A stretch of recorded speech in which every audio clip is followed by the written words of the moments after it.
ባጭር የተቀጩት የአፍሪካ መሪዎች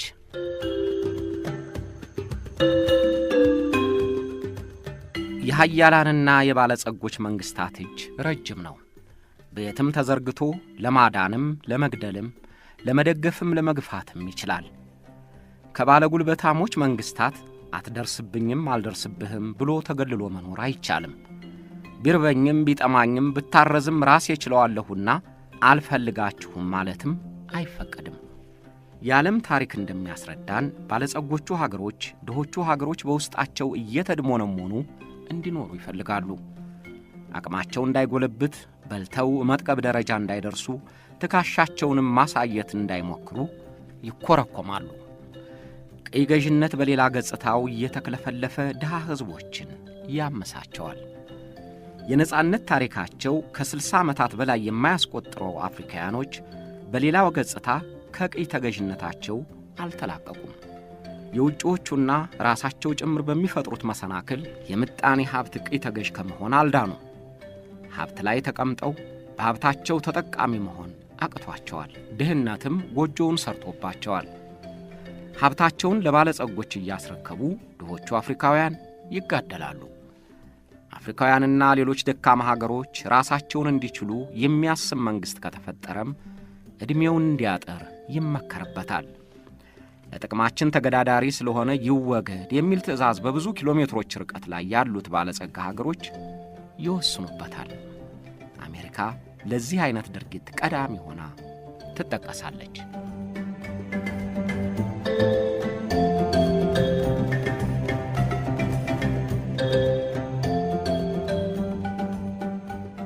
አሜሪካ ለፖሊሲ አይስማማኝም ያለችውን መንግሥት አድብታም ሆና ግስታ ሳታስወግድ እንቅልፍ አይወስዳትም። በተለያዩ ዘዴዎችም ትርምስ በመፍጠር የብቀላ ለበቋን ትቆርጣለች። ዋሽንግተን ፖስት እንደዘገበው አሜሪካ ከ1940 እስከ 1980 ድረስ ባሉት 40 ዓመታት ውስጥ 72 ጊዜ መንግሥት የማስወገድ ሙከራ አድርጋለች። ከነዚሁ ሙከራዋ ውስጥም 26ቱ ተሳክተውላታል። በአንድ ዝግጅት እንደነገርኳችሁ አሜሪካ የምለውን አይሰማም ብላ የጠመደችውን መንግሥት ለማስወገድ የተለያዩ እንቅስቃሴዎችን ትጠቀማለች። በቅድሚያ ሕዝቡን በጎሳና በሃይማኖት እንዲጣላ ውጥረትም እንዲነግስ ወኪሎቿን ቀጥራ ትቀሰቅሳለች። ለዚህም የሚደለሉ የጎሳና የሃይማኖት መሪዎችንና የመብት ተከራካሪ ነን የሚሉትን ትጠቀምባቸዋለች። ብድርና እርዳታ ታስከለክላለች። የኑሮ ውድነት እንዲባባስ የዕለት ምግብ ጭምር እንዲወደድ ገንዘብ የማግኛውን መንገድ ሁሉ ለመስጋት ታስተባብራለች። በዚያ መንግሥት ላይ እንዲነሱበት የጎረቤት ሀገሮችን ጭምር ታስተባብራለች።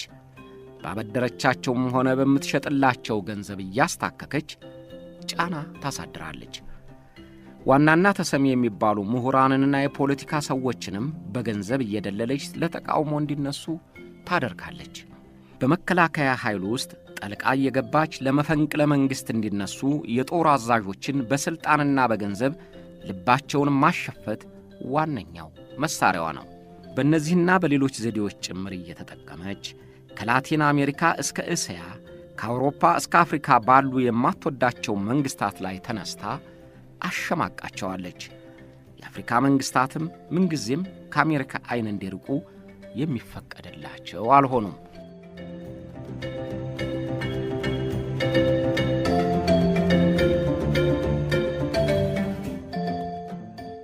አሜሪካ ለጥቅሜ አልበጁኝም ከኔም ቃል ወጥተዋል ባለቻቸው የአፍሪካ ሀገሮች ዱላዋን አሳርፋለች።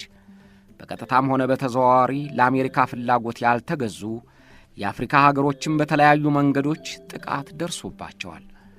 በአሜሪካ ጣልቃ ገብነት ከመንገዳቸው የተጨናገፉ በርካታ የአፍሪካ አገሮች ቢኖሩም የንክሩማህን የቶማስ ሳንካራንን ዕጣና የአሜሪካን ተሳትፎ እናስታውሳለን።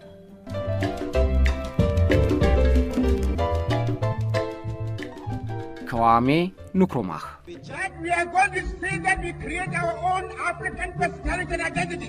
ከዛሬ ጀምሮ የራሳችንን የአፍሪካዊነት መለያ እንፈጥራለን። የኛ ነፃ መሆን ለመላው አፍሪካ ነፃ የመሆን ምልክት ነው። Our independence is meaningless unless it links up the total reflection of the African continent.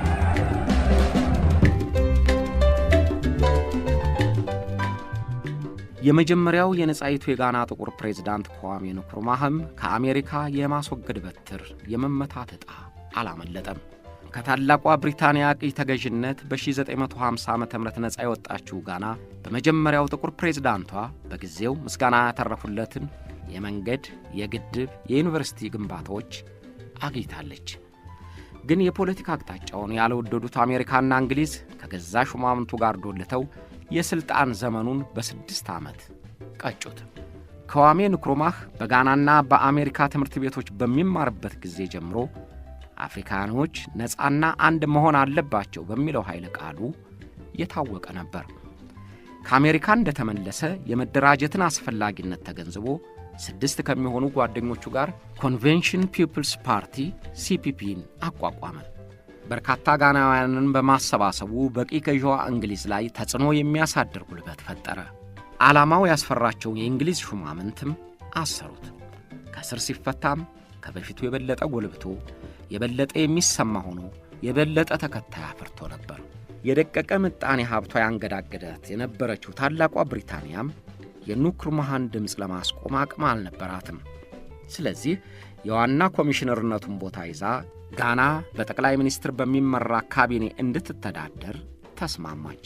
ብቸኛው የጋና የነጻነት ታጋይ ፓርቲ ሲፒፒ ሲመረጥ ንክሩማህ ጠቅላይ ሚኒስትር ሆኖ ተሰየመ። ከ3 ዓመታት በኋላም እንግሊዝ ጨርሳ እግሯን ስትነቅል የመጀመሪያው የጋና ፕሬዝዳንት ለመሆን በቃ። ጋና ነጻ በወጣችበት ዕለትና የጋና ቀይ፣ ቢጫና አረንጓዴ ባንዲራ ሲሰቀል እምባውን ሊቆጣጠር ያልቻለው ንክሩማህ ከባዱን የሀገር መምራት ቋጤ ተሸከመ።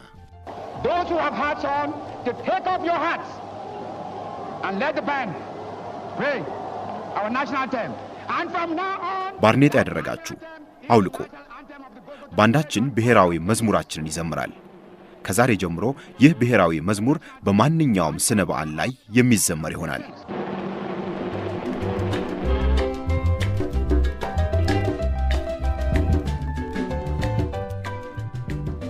ፕሬዝዳንት ንክሩማህ የማይለወጥና የጠጠረ እምነቱ የአፍሪካ ሀገሮች ነጻ ወጥተው አንድ መንግሥት እንዲመሰርቱ ነበር። ከትግሉ ጊዜ ጀምሮ የአፍሪካ ሕዝቦች አንድነት ምን ያህል ጠቃሚያቸው እንደሆነ ባገኘው አጋጣሚ ከመስበክ ቦዝኖ አያውቅም። እስካሁንም ድረስ ይኸው አቋም እየተዘከረ የአፍሪካ አንድነትን በሚያቀነቅኑት ሁሉ ይነሳል። ንክሩማህ ሥልጣን ከያዘ በኋላ ትኩረቱን ያደረገው በእርሻና በኢንዱስትሪ መስፋፋት ላይ ነበር። We live in a world of contradictions. These contradictions, however, keep the world going. የምንኖረው በዓለም ተቃርኖ ውስጥ ነው። ይህ ተቃርኖ ነው ዓለም እንድትቀጥል የሚያደርጋት። ጋና ትንሽ ግን በጣም አዳጊና ነፃ ሀገር ናት። ኢኮኖሚያችንን እንደገና እያደራጀን ነፃ የሆነ ማህበረሰብ ለመገንባት እየሰራን ነው። ይህን ለማድረግ የራሳችንን ኢኮኖሚና ፖለቲካ መቆጣጠር አለብን። ይህን ስናደርግ ብቻ ነው የሕዝባችንን የኑሮ ደረጃ የምናሻሽለውና ካለፉት ቅኝ ገዢዎች ውርስ ነፃ የምንሆነው። Only thus can we create higher living standards for our people and free them from the legacies and hazards.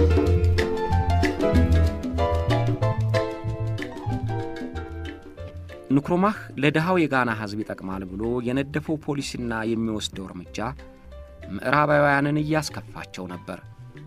መሬትና ታላላቅ ኢንዱስትሪዎች ለሕዝብ እንዲሆኑ ማድረጉን በጥርጣሬ ዓይን ነበር የተመለከቱት።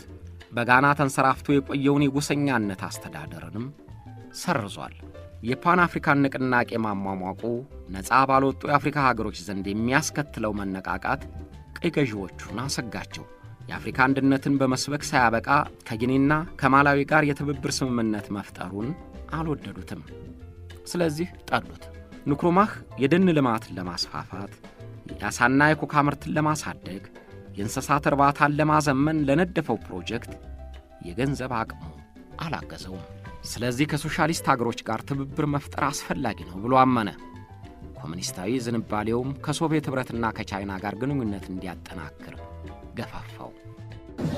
I would say that no nation which is beginning to free itself puts its neck in a position ራሱን ነፃ ማውጣት የጀመረ ማንኛውም ሕዝብ ለኢኮኖሚ ባርነት ለመዳረግ አንገቱን አያስገባም። in which it will find itself in economic slavery.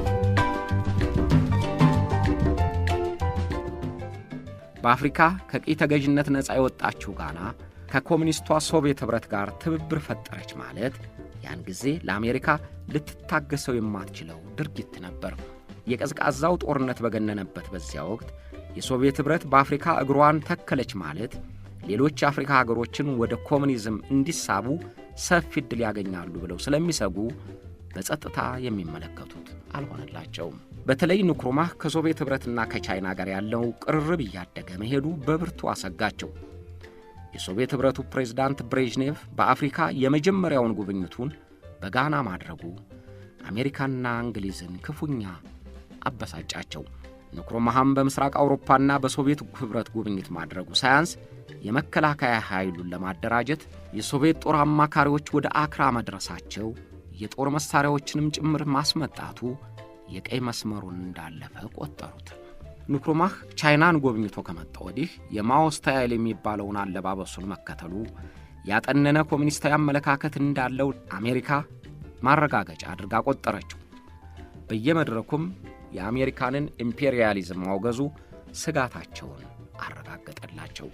We cannot, under any circumstances, allow imperialists and new colonialists ኢምፔሪያሊስቶችና የእጅ አዙር ቅኝ ገዢዎች ከእድገታችን እንዲያደናቅፉንና እንዲያግዱን በምንም መንገድ አንፈቅድም።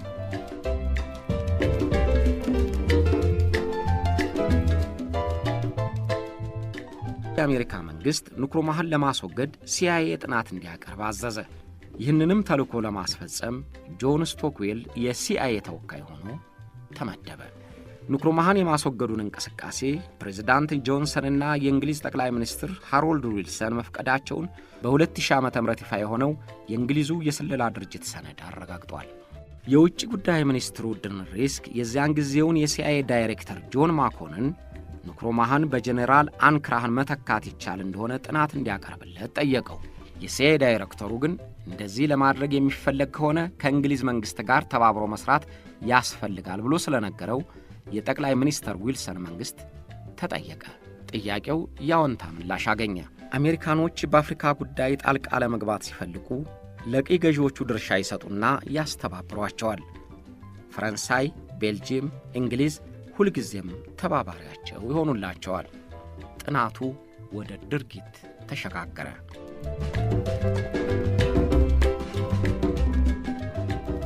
የሲአይኤው ተወካይ ጆን ስቶክዊል በአክራ በሚገኘው የአሜሪካ ኤምባሲ ሆኖ ፕሬዝዳንት ንክሩማህን የማስወገዱን ሥራ ማቀነባበሩን ጀምሯል። የአሜሪካው የፋይናንስ ኃላፊ ሲአይኤንና የውጭ ጉዳይ መስሪያ ቤቱን ያስተባብራል። የአክራው የአሜሪካ ኤምባሲ ደግሞ ትዕዛዙን እየተቀበለ የሴራ መንገዱን ያመቻቻል። አሜሪካ ብዙ ጊዜ መንግሥት ለማስወገድ ስትፈልግ የተለያዩ መንገዶች በአንድ ጊዜ ትፈጽማቸዋለች። አንደኛው መፈንቅለ መንግሥት ለማድረግ የሚችሉና ተሰሚነት ያላቸው የጦር አዛዦችን ማጥናት፣ ፍላጎታቸውን ተረድቶ ማስከዳት ነው። የጦር አዛዦቹን በገንዘብና በሥልጣን እያማለለች የፍላጎቷ ማስፈጸሚያና መሳሪያ ታደርጋቸዋለች። በጋና የሚከዱ የጦር አዛዦች ለማግኘት አላዳገታትም። የጋናን የፖሊስ ኃይል እንደገና የማዋቀር ተግባር ተጀምሮ ነበር። ለዚህ መነሻ የሆነው ንክሩማህ ከቤቱ ወደ ቢሮ በሚሄድበት ወቅት የፖሊስ መቶ አለቃ ሊገድለው መተኮሱ ነበር። ግን ስቶታል። በነገራችን ላይ ንክሩማህ በሥልጣን ጊዜው 5 ጊዜ ከተደረገበት የመግደል ሙከራ አምልጧል። በግድያ ሴራው አሉበት የተባሉ የፖሊስ አባላት ሲያዙ ተቋሙም እንደገና ተደራጀ። 8 ኮሚሽነሮችም ከሥራቸው ሲታገዱ የመረጃ ክፍሉም በሲቪሎች እንዲመራ ሆነ። አደረጃጀቱ የነካቸውንና የእንግሊዝ ሰልጣኞች የሆኑትን የፖሊስ ኮሚሽነሮች ሲአይኤ ያገኛቸውና ጥቃታችሁ ጥቃቴ ነው አላቸው።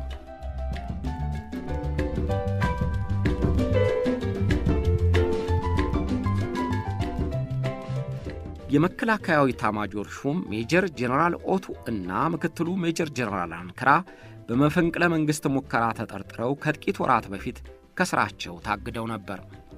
እነዚህ ያኮረፉ ጄኔራሎች በመከላከያው ውስጥ ያሉትን ተባባሪዎቻቸውን አሳድመው መፈንቅለ መንግሥት ቢያደርጉ አሜሪካ እንደምትደግፋቸው ተነገራቸው።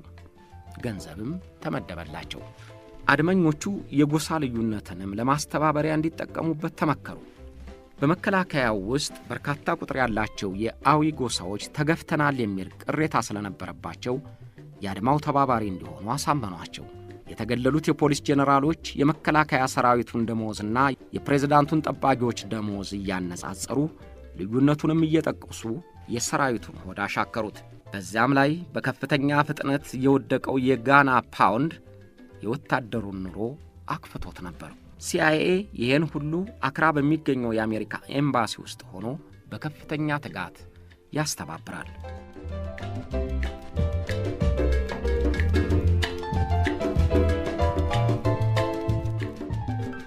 ፕሬዝዳንት ንክሩማህ ሲአይኤ አድማ እየጠነሰሰ መሆኑን ደረሰበት። መደበኛ የዲፕሎማቲክ ተግባር የሚፈጽም የአሜሪካ ኤምባሲ በጋና አለ። በተጨማሪ ከኤምባሲው ተግባር ውጪ ሲአይኤ እየተንቀሳቀሰ ነው። የሲአይኤ ድርጊት ጤናማ ያልሆነ ሕዝባችንን የሚከፋፍልና የሁለቱን ሀገሮች ግንኙነት ሊያበላሽ የሚችል ነው።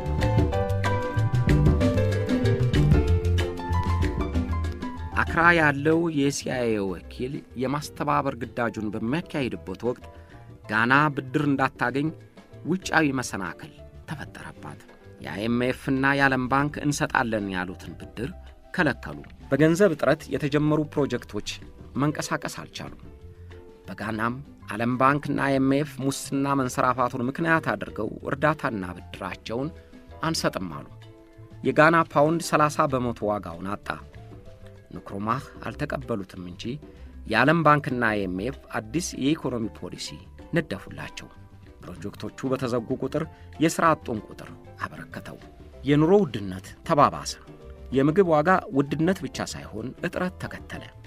ይህም የንክሩማህን ደጋፊዎች ጭምር ልባቸውን ከፈለው።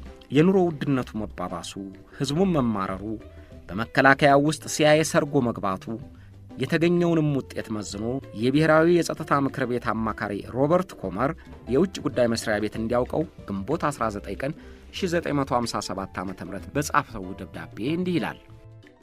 በቅርቡ በጋና መፈንቅለ መንግሥት ይኖረናል። ቁልፍ የወታደርና የፖሊስ ኃላፊዎች እርምጃውን ለመውሰድ ተዘጋጅተዋል። የሀገሪቱ ምጣኔ ሀብት መድቀቁ ለእንቅስቃሴያችን ጥሩ መደላደል ይፈጥራል። አድመኞች መረጃ ይሰጡናል። ከእንግሊዝም በላይ እኛ እጃችንን አስገብተናል። እኛም ሆነ ሌሎች የምዕራብ ሀገሮች ፈረንሳይ ጭምር ንክሩማህ ለሚያቀርበው የእርዳታ ጥያቄ መልስ መስጠት የለብንም። ሁሉም ነገር ጥሩ እየሆነ ይመስላል።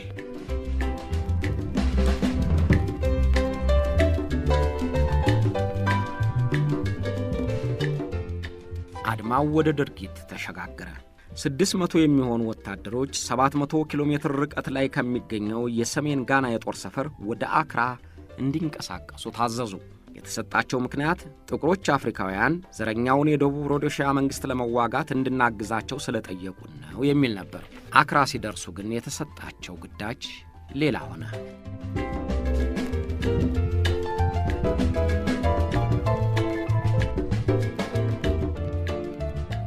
ፕሬዝዳንት ንክሩማህ አጋሮቹን ለማበርከት እርዳታም ለመጠየቅና ለማስተባበር ወደ ሰሜን ቪየትናምና ቻይና ሄደ።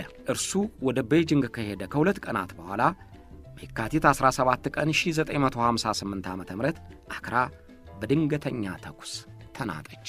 የፕሬዝዳንቱን መኖሪያ ይጠብቁ በነበሩና መፈንቅለ መንግሥት በሚያደርጉት ወታደሮች መካከል ኃይለኛ የተኩስ ልውውጥ ተሰማ። ተኩሱ እየተካሄደ ያለ ንጋት ላይ የሁለተኛው እግረኛ ብርጌድ አዛዥ ብርጌደር ጄኔራል ኮኮታ ሬዲዮ ጣቢያውን ይዞ የንክሩማህ መንግሥት መወገዱን፣ የመከላከያና የፖሊስ ኃይል ኮሚቴ መንግሥቱን ማዋቀሩን ተናገረ። ጋናውያን ደነገጡ። የፕሬዝዳንቱ ጠባቂዎችም አናስደፍርም ብለው ተዋጉ።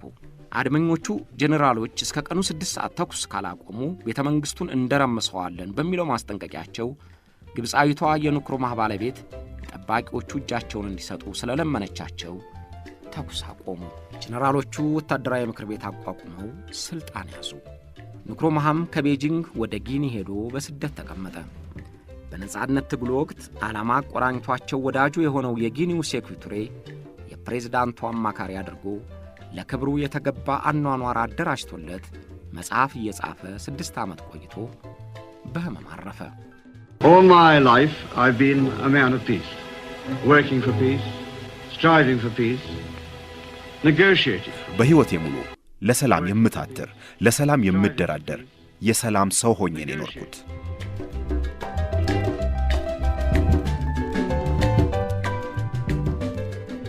ንክሩማህ ከተወገደ በኋላ አሜሪካ የእርዳታ እጇን ለጋና በፍጥነት ዘረጋች።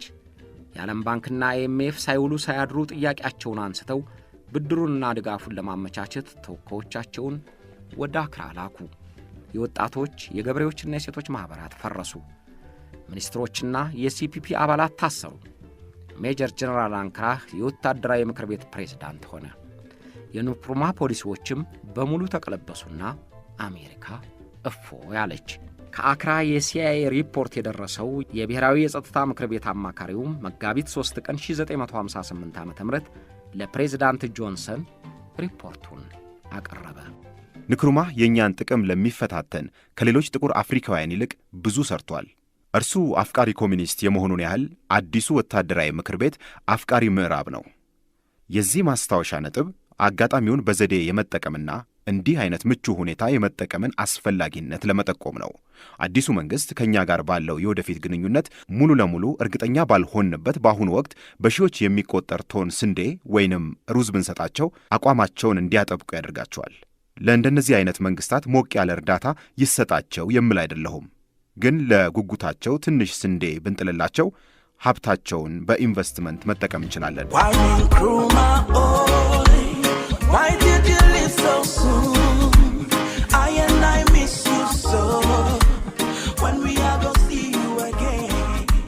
ቶማስ ሳንካራ Les gourdins et les coutelas que nous achetons sont inutiles.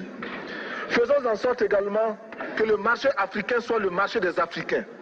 Produire en Afrique, transformer en Afrique et consommer en Afrique. Produisons ce dont nous avons besoin et consommons ce que nous produisons au lieu d'importer. Le Burkina Faso est venu vous exposer መሬታችን ለም የአፍሪካን ሀብት እኛው መጠቀም አለብን። የሰው ሀብት አለን። ሰፊ ገበያ አለን። ሳይንስና ቴክኖሎጂ እንማርበት እንማራለን። የአፍሪካን ገበያ ለአፍሪካ እናድርገው። በአፍሪካ የተመረተውን በአፍሪካ እንጠቀምበት።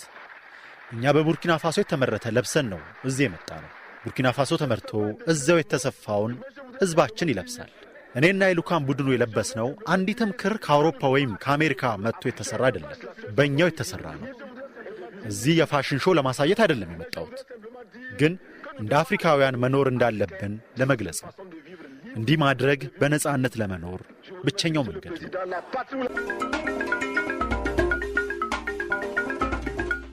የቡርኪና ፋሶ ፕሬዝዳንት ቶማስ ሳንካራ በግድያ እንዲወገድ ያስተባበረውና አፈጻጸሙን የመራው CIA ነበር። አፈጻጸሙም የአካባቢው ሀገሮችን በማስተባበር የወታደሩን ኃይልና ምክትሉ የነበረውን ባለስልጣን ጭምር በማስከዳት ነበር። ከሊቢያ እስከ ላይቤሪያ አማጽያን የተዘረጋ የሀገሩን ባለስልጣኖች ያካተተ ሴራ ነበር። ሻምበል ቶማስ ሳንካራ በምዕራባውያኑ ዘንድ አደገኛ ጠላት ተብሎ የተፈረጀው ግራ ዘመም ዝንባሌ ያለው ተብሎ ነው። ከሶቪየት ኅብረትና ከኩባ ጋር መወዳጀቱ መሬትንና ፋብሪካን የሕዝብ በማድረጉ ነበር። በራሳችን ምርት እንጂ የሌሎች ሸቀጥ ማራገፊያ አንሆንም፣ የመንግሥት ሹማምንትም መንደላቀቅ ይቅርባችሁ የሚለው አቋሙ ነበር። በቀዝቃዛው ጦርነት ጊዜ ምዕራባውያን የምስራቆቹን አስተሳሰብ የሚከተል መሪ ሌሎች ሀገሮችንም አነሳስቶ እግር መርገጫ አያስገኝንም ብለው ስለሚሰጉ በእንጭጩ ማጥፋት አንድ አማራጭ ያደርጉታል። ቶማስ ሳንካራንም የለኩት በዚሁ ሚዛን ነበር። የፕሬዝዳንት ቶማስ ሳንካራ የማስወገዱ ቅንብርና እንቅስቃሴ የተካሄደው እንዲህ ነበር።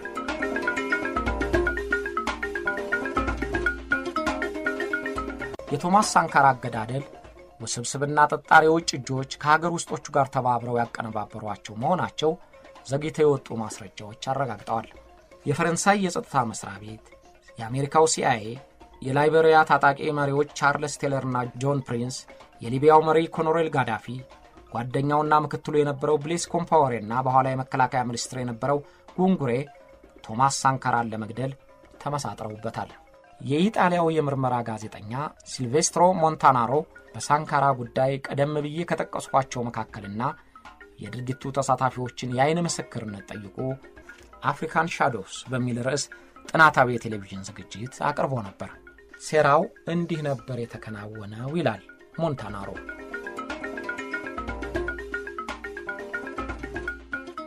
የላይቤሪያው ቻርልስ ቴለር ከታሰረበት የአሜሪካ እስር ቤት ተፈቶ በድንገት ላይቤሪያ ግዛት ታየ። ያን ጊዜ አሜሪካ ፕሬዝዳንት ሳሙኤል ዶን ከስልጣን ለማውረድ የምትፈልግበት ጊዜ ስለነበረ የአርበኞች እንቅስቃሴን እንዲመራ ቴለር ከመሳሪያና ከገንዘብ ጋር ነበር የተላከው። ወታደራዊ ስልጠናም እንዲያገኝ ወደ ሊቢያ ተላከ። በሊቢያ ስልጠና ላይ ቶማስ ሳንካራንና ብሌስ ኮምፓወሬን፣ የጋምቢያውን ጃማሃንና ከቻድ አንድ መኮንን ተሳታፊ ነበሩ። ይህ ቡድን የቡርኪና ፋሶውን መንግስት ለመገልበጥም የሊቢያን ድጋፍ የሚፈልግ ነበር። ዘግይቶ ቶማስ ሳንካራ እነ ኮምፓወሬ ባካሄዱት መፈንቅለ መንግስት ከታሰረበት ወጥቶ ፕሬዝዳንት ከሆነ በኋላ ቀድሞ ይደግፉት የነበሩት ሁሉ እንደሚፈልጉት ስላልሆነላቸው ከዱት። አሜሪካና ፈረንሳይ የሶሻሊዝም ተከታይ ሆኖ አፍቃሪ ሶቪየት መሆኑ፣ የግል ንብረቶቹን መውረሱ በዚያ አካባቢ ያሉ የሌሎች ሀገሮች ህዝቦችን እያነቃቃ ያነሳሳብናል ብለው ጠልተውታል። ፈረንሳይ በቅኝ ግዛቶቿ ላይ ያላትን ተሰሚነትና ጥቅም የሚንድ የእጅ አዙር ቅኝ አገዛዟን የሚያቋርጥ መሪ እንዲኖር አልፈለገችም። ሳንካራ ወደ ሩሲያና ወደ ኪዩባ ያደረገው ጉብኝት ሶሻሊዝም በምዕራብ አፍሪካ እግሩን ሊተክል ያስችለዋል ብላ ስላመነችም ልታስወግደው ተነሳችበት። በዛየር ፓትሪስ ሉሙምባን ከቤልጂየምና ከራሱ ረዳት ሴሴሴኮ ጋር ተባብሮ ያስወገደው ሲአይኤ ሊያስወግደውም ቆረጠ። የላይቤሪያ ታጣቂዎች እነ ቴለርና ፕሪንስ ቡርኪና ፋሶ የተቃውሟቸው የጦር ማደራጃ እንድትሆን ቦታ እንዲሰጣቸው ሳንካራን ጠየቁት። ትርፋማ የሆነ የንግድ ዝውውርም እንዲያከናውኑ ለመኑት። ፕሬዝዳንት ቶማስ ሳንካራ ግን ሐቀኛነት ተናንቆት እምቢ አለ። ሀገሬ በሌላ ሀገር ጉዳይ ጦርነት ተባባሪ አትሆንም፣ ህገወጥ ንግድም አታካሂድም፣ ሀገሬንም ለቃችሁ ትወጡልኛላችሁ አላቸው።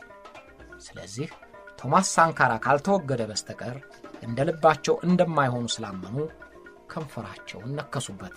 የሳንካራ ህዝብ የማነሳሳት አቅም ያስፈራቸው አይቮሪ ኮስትን የመሳሰሉ ጎረቤት ሀገሮችም የሳንካራን ዕድሜ ማጠር ተመኙ። በአፍሪካ የአመፅ ንቅናቄዎችን እየደገፈ የሚሰገድለት መሪ መሆን የሁልጊዜ ምኞቱ የሆነው ኮሎኔል ጋዳፊም ሳንካራ እንደሚያስበው የሚያጣጥፈው ባለመሆኑ የራሱን ሶሻሊዝም ለማካሄድ እንጂ የጋዳፊን ረጅም እጅ የማይፈራ በመሆኑ አልወደደውም። ስለዚህ ከሌሎቹ ጋር መከረበት። አይንና ናጫ የሆኑት አሜሪካና ሊቢያ እንዴት ሊተባበሩ እንደቻሉ የሚያጠያይቅ ነበረ። አሜሪካ ያን ጊዜ አደባባይ ካወቃቸው ጠላቶቿ መካከል ከጋዳፊ ይልቅ አጀማመሩ ስር ከሰደደ መዘዙ የከፋ ነው ብላ የሰጋችበትን የሳንካራን ጉዳይ ቅድሚያ ሰጠችው። ከጋዳፊም ጋር መተባበር ፈለገች።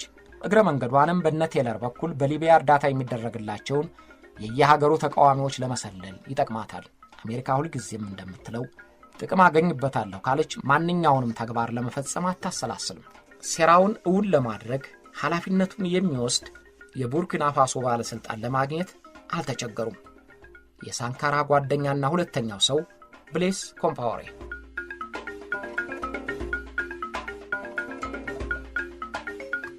ሻምበል ብሌስ ኮምፓወሬ ያን ጊዜ በሀገሪቱን በበላይነት የሚመራው ወታደራዊ ምክር ቤት ምክትል ሊቀመንበርና የቶማስ ሳንካራ ሁለተኛ ሰው ነው። ብሌስ ኮምፓወሬና ቶማስ ሳንካራ ሀገር የቀናባቸው ለምሳና ለራት የማይለያዩ ጓደኛሞች ነበሩ።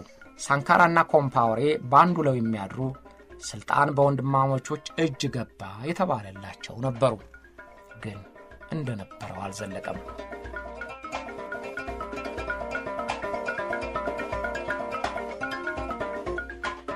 አንድ እውነት አለ። ቶማስ ሳንካራ በህዝቡ ልቦና ውስጥ ሰርጎ ገብቷል። ደጋፊው በርክቷል። ጓደኞቹ እነ ኮምፓወሬ ሊደርሱበት በማይችሉበት ዕውቅናና ሞገስ ርቋቸዋል። ከዚያ በኋላ እነሱ በእርሱ ጥላ ስር ብቻ የሚኖሩ መሆናቸውን ተረድተውታል። የውጭ ሴረኞቹ ምንም የሚግባቡ ጓደኛሞች ቢሆኑ ስልጣንና ገንዘብ የደደረ ልብን የሚያቀልጥ ቀጥ ያለ ህሊናን የሚያጎብጥ በምኞት የሚያነሆልል መሆኑን ያውቃሉና ኮምፓወሬን በስልጣን አማለሉት። አንተ ፕሬዝዳንት ለመሆን ምን ያንሳል? ሳንካራን አስወግድና ቡርኪና ፋሶን ለምን የግልህ አታደርጋትም ብለው ልቡን አሸፈቱት። እናም ተባባሪያቸው ሆነ። ወንድሜ የሚለውን ወንድሙን ገድሎ ወንበሩን ለመውሰድ ከዳው። አብሮ የበላን ሰው አብሮ የጠጣን ሰው ኧረ እንደምን አርጎ ገላጋ የመለሰው የሚለውን አይነት ሞራላዊ ብሂል ሰረዘው።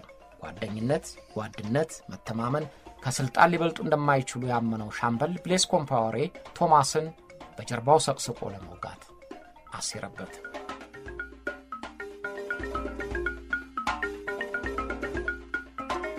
ሞሪታንያ ውስጥ ሴረኞቹ ተሰብስበዋል።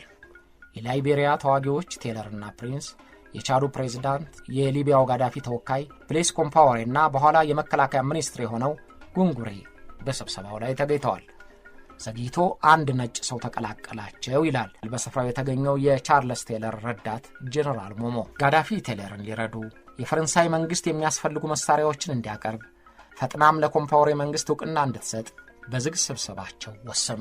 እቅዱን አሜሪካና ፈረንሳይ ቡርኪና ፋሶ በሚገኘው የአሜሪካና የፈረንሳይ ኤምባሲዎች እንዲያቀነባብሩት ግዳጅ ወሰዱ። ስብሰባው እንደተጠናቀቀ ኮምፓወሬ የሰለጠኑ ኮማንዶዎች እንዲዘጋጁ ለጉንጉሬ ትእዛዝ ሲሰጥ፣ ቻርልስ ቴለርም ለቶማስ ግድያ ተልኮ ጥቂት ኮማንዶዎችን ለመላክ ተስማማ።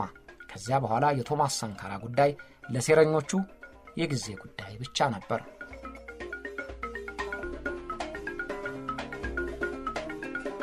ጥቅምት 5 1980 ዓ.ም ፕሬዝዳንት ቶማስ ሳንካራ የምሽት ሥራውን አገባዶ ወደ ቤቱ ከመሄዱ በፊት ከትራኦሬ አላዋና ጋር በኮሚኒኬሽን ስትራቴጂ ጉዳይ እየተነጋገረ ነበር።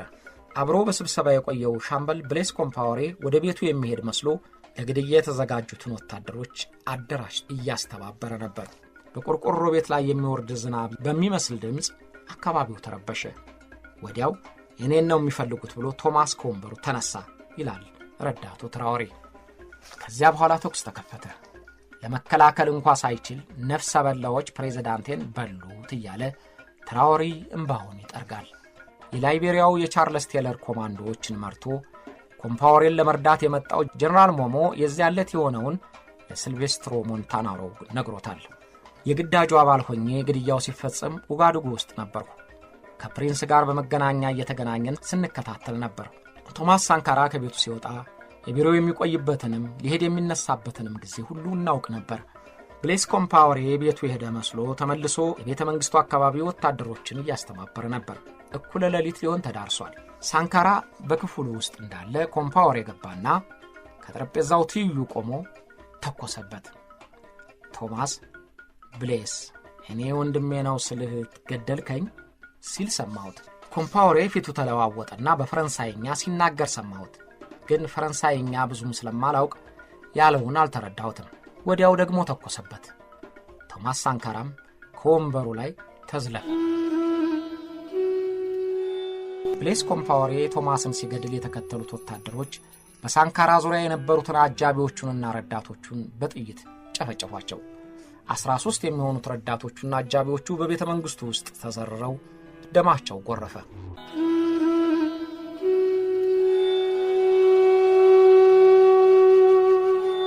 ከፈረንሳይ ቴሌቪዥን አስደንጋጩን ዜና ቡርኪናዎች ሲሰሙ ከሊቅ እስከ ደቂቅ አለቀሱለት። በየአደባባዩ፣ በየጓዳው፣ በየቤተ ክርስቲያኑ እንባቸውን አፈሰሱለት። ሕዝቡ አስተባባሪ ሳይፈልግ ወየው እያለ አለቀሰለት። ኮምፓወሬና ተባባሪዎቹ 12ቱን ረዳቶቹንና ሳንካራን ከገደሉ በኋላ በድብቅ ቀበሯቸው። የመሞቱ ዜና ከተሰማ በኋላ ቶማስ ሳንካራ በድንገት መሞቱን ኮምፓወሬ ፕሬዝዳንት መሆኑ በሬዲዮ ታወጀ። ሻምበል ብሌስ ኮምፓወሬ በቴሌቪዥን ቀርቦ ጓደኛዬን በማጣቴ በሐዘን ተመትቻለሁ ብሎ ፊቱን በሐዘን አኮሳቶ እንባውን አቅርሮ ታየ። ይህን ይበል እንጂ በክብር እንዲቀበር አላደረገውም። ቀብሩ የት እንደሆነም አልተነገረም። በየግድግዳው ላይ የተለጠፉት የሳንካራ ፎቶግራፎች አልወረዱም፣ ግን ይፋ ሐዘን አልተደረገም። ስላሟሟቱ መጠየቅም ተከለከለ።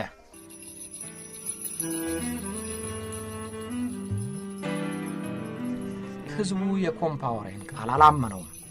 አብዛኛው ሕዝብ ፎቶግራፉን በየቤቱ እንዳንጠለጠለ፣ ለሳንካራ እንዳለቀሰ 27 ዓመታት አለፉ። በተቀናቃኞቻቸው የተገደሉ መሪዎች ሊለቀስላቸው ቀርቶ የሚወነጅላቸው ይበዛል።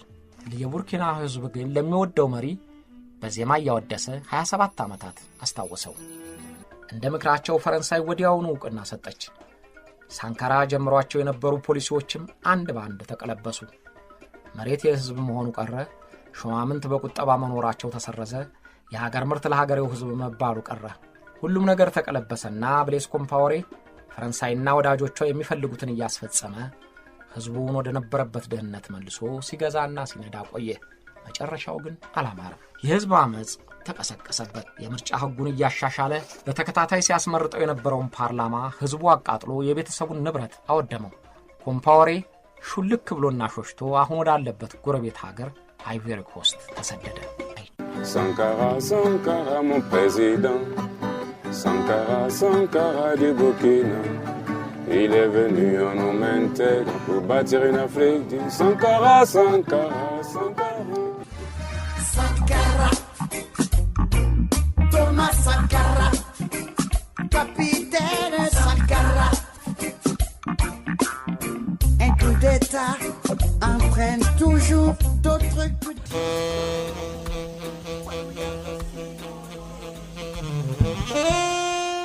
አብራችሁን ስለቆያችሁ እናመሰግናለን።